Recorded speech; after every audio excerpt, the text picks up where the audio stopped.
Olá, bem-vindos a mais um vídeo aqui do meu canal. Hoje eu vim falar de dois livros, tá? De literatura nacional. Esses dois livros, inclusive, saíram naquela meu vídeo, minha incursão por ler 20 páginas de cada um e comentar com vocês. Eu vou deixar o link aqui do vídeo qual eu fiz. Se trata então de Júlio Ribeiro em A Carne, um livro aqui, né, do nosso período do naturalismo. Eu gosto muito dessas leituras de naturalismo, realismo. E um Machado de Assis, chamado A Mão e a Luva, onde ele transita ali, né, do romantismo e já tem um pezinho aqui no nosso realismo já. E quem foi Júlio Ribeiro, gente? Júlio Ribeiro, além de escritor, né, como a gente tem aqui o livro mais conhecido dele, ele também foi professor, já fundou jornais, sendo jornalistas, enfim. Já publicou uma gramática, inclusive. Esse livro aqui foi publicado em 1888, a gramática foi publicada um pouquinho antes. E em se tratando do livro mais conhecido do Júlio, por que ele se tornou mais conhecido? Pelas polêmicas que aqui trazia. A grande tema que a gente carrega aqui nesse livro é a questão da libido feminina, né? Como se trata aqui do A Carne, então o que a gente vai encontrar aqui é a balança entre o desejo carnal e as questões de matrimônio, de relacionamento dentro da vida moral, bons costumes que a igreja pregava. Inclusive, um padre, dentre esses críticos que atacaram, né, a obra do Júlio, chamado Padre Sena, ele publicou um artigo chamado O Livro de A Carniça. Eu vou deixar o artigo lá embaixo, da qual vai comentar um pouquinho sobre essa briga. Inclusive, o Júlio foi lá e rebateu esse artigo do padre, chamando de urubu. Então ficou essa meio que intriga. E, entre aspas, o padre disse que o enredo era frouxo, inverossímil, incoerente e de chofre advogava ideias como amor livre e bissexual. Então, para a moral e bons costumes da época, isso daqui não era uma coisa boa de se ver. Então, a personagem principal desse livro aqui é a Lenita, tá? A Helena. Ela é filha do Lopes Matoso, que aqui já diz logo na primeira página que ele também não teve uma vida muito fácil, os pais dele morreram cedo, e ele foi criado por um coronel. E nisso ele casou com a prima dele, viveram ali por 2 anos mais ou menos, e aí no 3º ano ela chegou a falecer quando estava grávida da Lenita.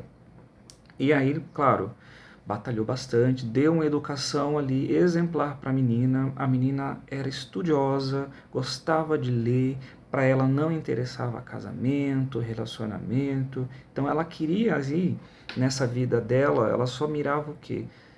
Ter conhecimento, né? Ser inteligente, buscar arte, cultura em si. Só que aí é o que acontece, em determinado momento da vida de Lenita, ela perde o pai. Né? E aí com quem ela fica? Ela fica com esse coronel que acaba sendo o tutor dela.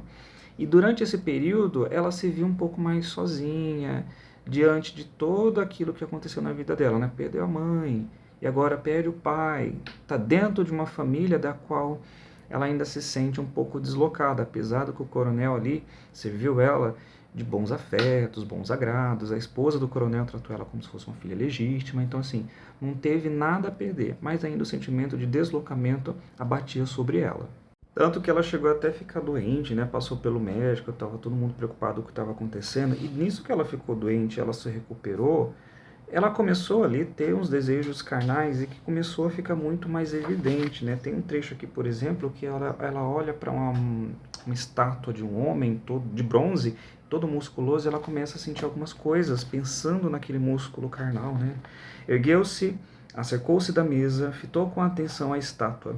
Aqueles braços, aquelas pernas, aqueles músculos ressaltantes, aqueles tendões retesados, aquela virilidade, aquela robustez, impressionaram-na de modo estranho.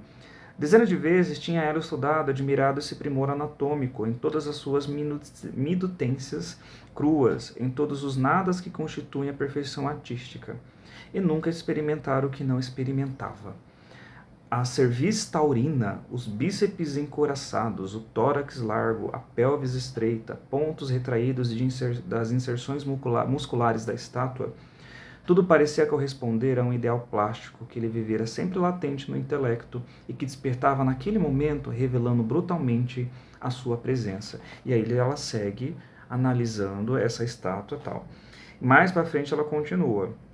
Conhecera que ela, a mulher superior, apesar de sua poderosa mentalidade, com toda a sua ciência, não passava na espécie de uma simples fêmea, e o que eu sentia era o desejo, era a necessidade orgânica do macho. Então a gente já vê, né, como é costume ali do naturalismo olhar para o ser humano como se fosse algo do microscópico, com uma lupa a respeito dessas características da humanidade, no caso aqui característica física, né? Então ele deixa bem claro através dessas descrições aquele desejo carnal que vai crescendo na menina. E isso acaba se tornando cada vez mais latente quando o filho do coronel chega, o Manuel Barbosa. Ele passou um bom tempo na França, né, uns 10 anos aí na França, chegou a ser casado, inclusive, estava em processo de separação e veio para o Brasil. E aí o que acontece? É carne nova no pedaço. E carne nova e jovem. E aí elas vão ali cultuando conversas sobre tudo, e ela tem um hobby que, para quem se incomoda, vai ter umas descrições muito gráficas a respeito aqui de caça aos animais. E ela gosta de fazer isso. Então, em determinados momentos do livro, ela vai chamar ele ou ele vai chamar ela para fazer caça. E aqui vai descrevendo aqui como os dois caçavam, e através dessas caças tinha conversas e conversas e conversas. Inclusive tem um trecho aqui que deixa bem gráfico, por exemplo, uma relação entre um touro e uma vaca. Então ela tá ali no entardecer, né, depois de ter aquele dia legal, ela foi se ali sentar um pouquinho, né, Lenita com o peito opresso, a arfar com fôlegos curtos, foi sentar-se em um bosquezinho denso de amoreiras sobre o acantil à beira do ribeirão. E aí que ela vê o quê? Uma vaca e o touro. E ela começa a observar como essa vaca e esse touro estão ali se tratando. Lenita contemplava o amplo cenário, abstrata, distraída, imersa em cisma, olhando sem ver. O mugido fero ao perto chamou-lhe a realidade. O touro tinha se aproximado de uma vaca muito gorda, cuja cria teria alentada, pastava já longe, deslembrada quase da teta. Chegara-se farejando ansioso, cheirava o focinho da vaca, cheirava-lhe o corpo todo. Erguera a cabeça, aspirando ruidosamente o ar, mostrando-lhe, ao arregaçar luxurioso da beiça, a gengiva superior desdentada, soltando um berro estrangulado. Fora o que Lenita ouvira. E ela continua.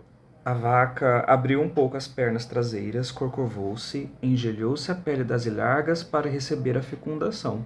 Consumou-se esta em uma estocada rubra, certeira e rápida. Era a primeira vez que Lenita via, realizado por animais de grande talhe, o ato fisiológico por meio da qual a natureza viva se reproduz. Espírito culto, em vez de julgá-lo imoral e sujo, como se praz a sociedade hipócrita em representá-lo, ela achou-lhe grandioso e nobre em sua adorável simplicidade. E aqui ele já dá uma alfinetada, né? Que a sociedade é hipócrita para representar essa questão de fecundação, o puro desejo da carne, como algo natural. É o que a Lenita via, né?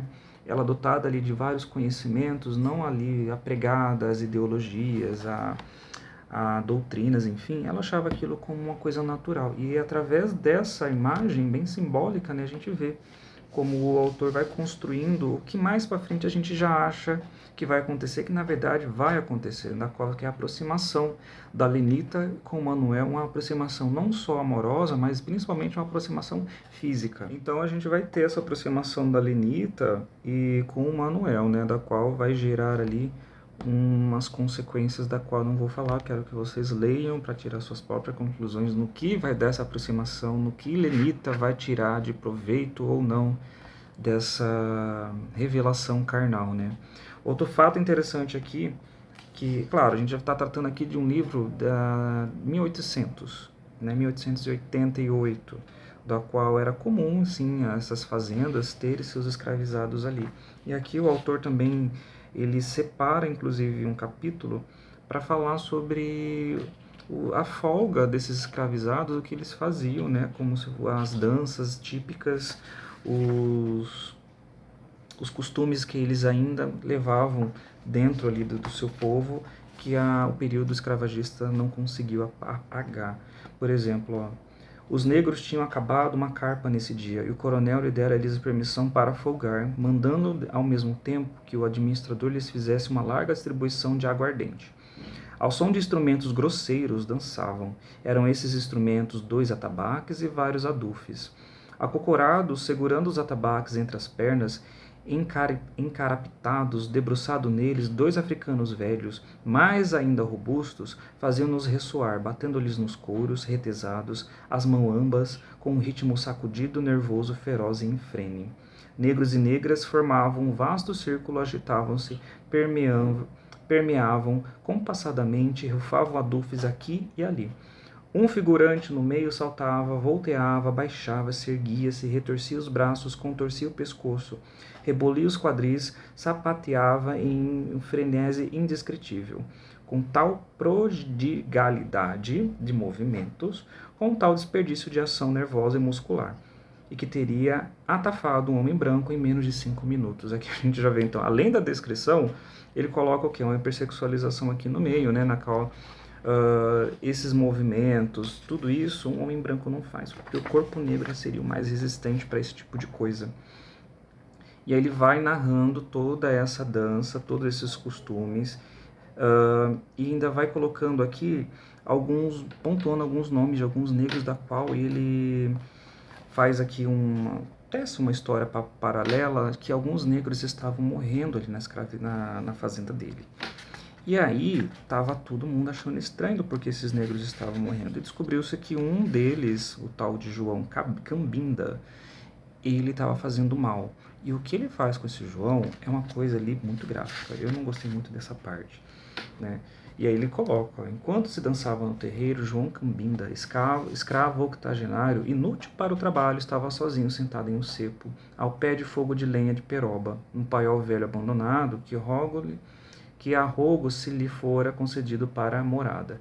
Era horroroso esse preto, calvo, beiçudo, maxilares enormes, com escleróticas amarelas, raiadas de laivos sanguíneos, e destacaram-se na pele muito preta.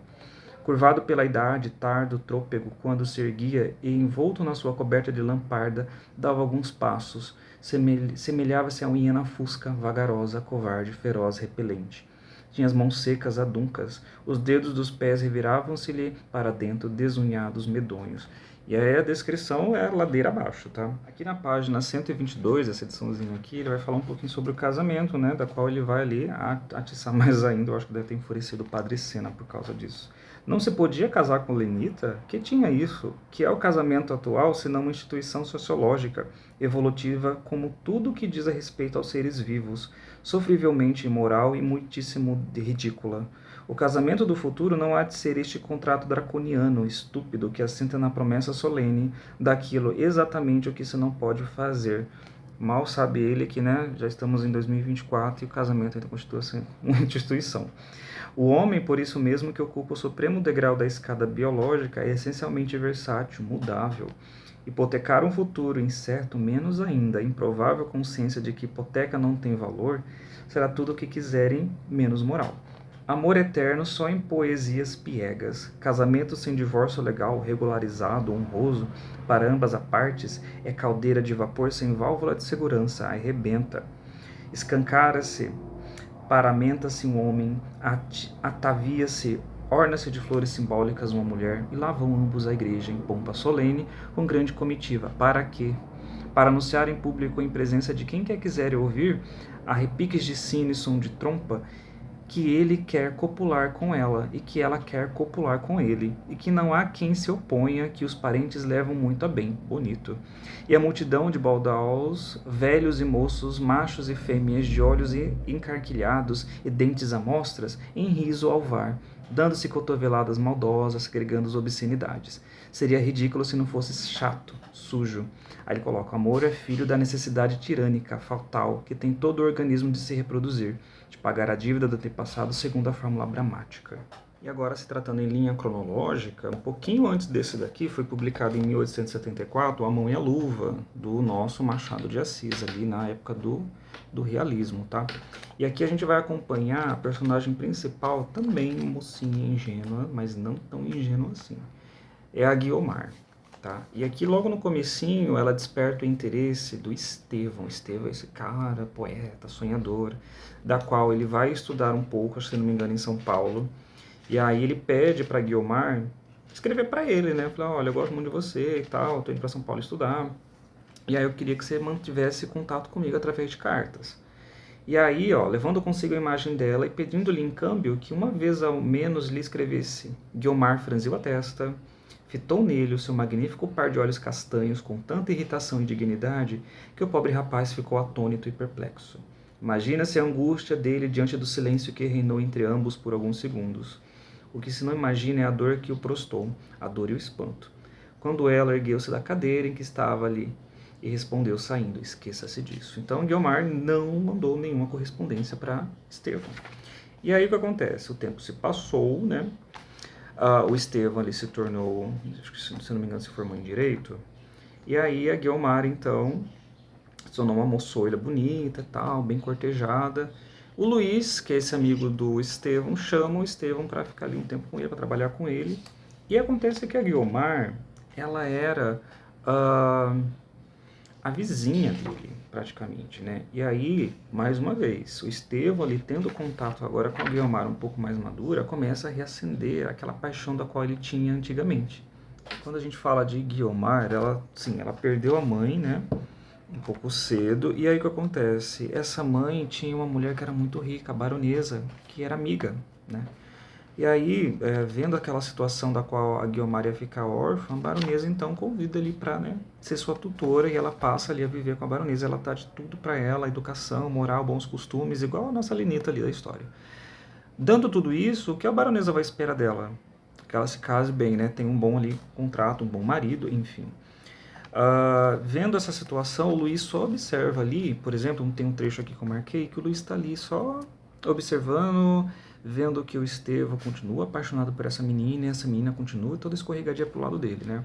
Em todo caso, acudiu Luiz, desempenho o meu dever de amigo, digo-te que vocês não nasceram um para o outro, que se ela não te amou naquele tempo, muito menos te amará hoje, e que, enfim, tá vendo que ele é bem direto, enfim, pedes-me um sacrifício, concluiu rindo o advogado, porque também eu já namorisquei. Não é preciso carregares o sobrolho. Foi namoro de vizinho, tentativa que durou pouco mais de 24 horas. Com vergonha o digo, ela não me prestou uma migalha de atenção sequer, e voltei aos meus autos. Então, gosta-se dela? Então, aqui a gente está vendo que o Luiz também já tentou alguma coisa com ela, prestando atenção nessa parte. E ele falou que ela também não ligou nada para ele. Então gosta-se dela? Perguntou Estevão. Acho-a bonita e nada mais. Aquilo foi um lançar barro à parede. Se aceitasse, casava-me, mas não aceitou. Já que vês que somos diferentes, fala, né? Queres então um serviço de amigo? E aí o que acontece? O Luiz, estou com o Júlio Ribeiro na cabeça. O Luiz, que é advogado, então chama ali o Estevão para trabalhar junto com ele com o caso que é da própria família. Então ele mantém um pouquinho mais de contato ali, né? E aí essa baronesa querendo sim que a Guiomar ela tem ali um casamento com um bom vivan, né? Ela indica o Jorge. O Jorge é um cara que é herdeiro, vive ali das custas da herança que ele tem, e eu acho mais engraçado a descrição que o Machado faz dele. Era um rapaz de 25 a 26 anos. Jorge chamava-se ele. Não era feio, mas a arte estragava um pouco a obra da natureza. O muito mimo empece a planta, disse o poeta, e esta máxima não é só aplicável à poesia, mas também a um homem. Jorge tinha um lindo bigode castanho, untado e retesado em excessivo esmero. Os olhos claros e vivos seriam mais belos se ele não o movesse com afetação, às vezes feminina. O mesmo direi dos modos, que seriam fáceis e naturais, se não o tornasse tão alinhado e medidos. Mais para baixo ele continua. O nome que lhe deixara o pai e a influência da tia podiam servir-lhes nas mãos para fazer carreira em alguma coisa pública. Ele, porém, preferia vegetar à toa, vivendo no pecúlio que dos pais herdara e das esperanças que tinha na afeição da baronesa. Não lhes conhecia outra ocupação. A diferença entre ele e o Estevão é que seu amor era tão medido como seus gestos e tão superficial como as suas outras impressões. Então a gente já vê que entrou mais um terceiro aí, que é o Jorge, que é o cara do dinheiro, mas que tinha pouca aspiração. Então a gente tem aqui a Guiomar em volta desses caras aqui. O Estevão, da qual ele nutre um grande amor. O Luiz, que é um cara um pouco mais prático, que só fica ali observando de longe. E a gente tem esse Jorge, que é o cara do dinheiro.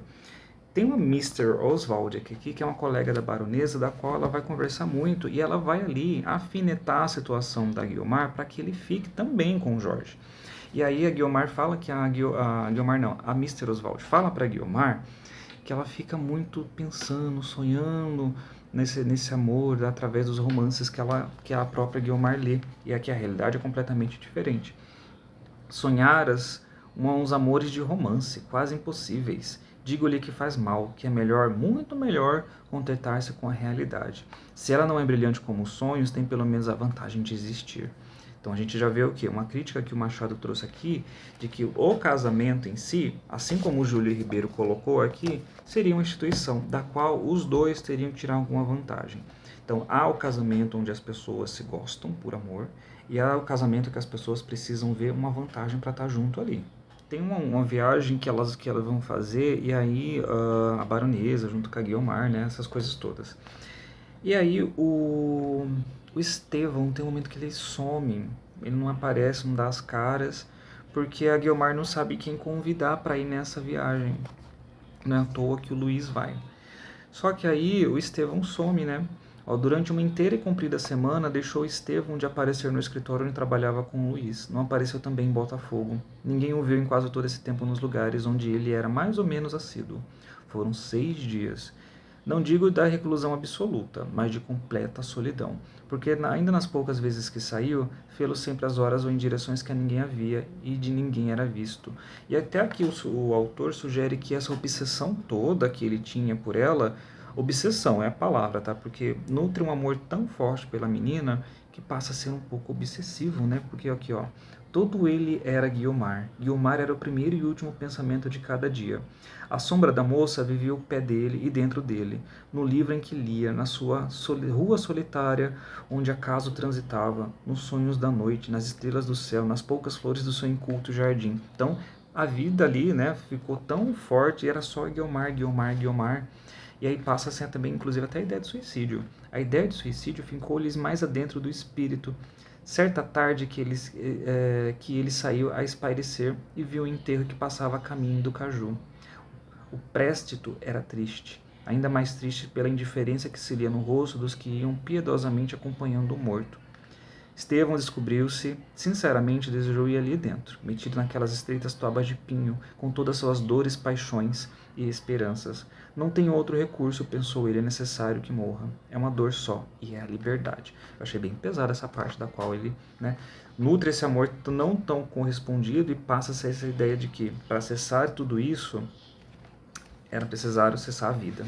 E aí a Guiomar vai ficar com esse tipo de coisa, né? Esses homens aqui em volta de mim, querendo ficar comigo, ela não se decidia da qual ela ia ter.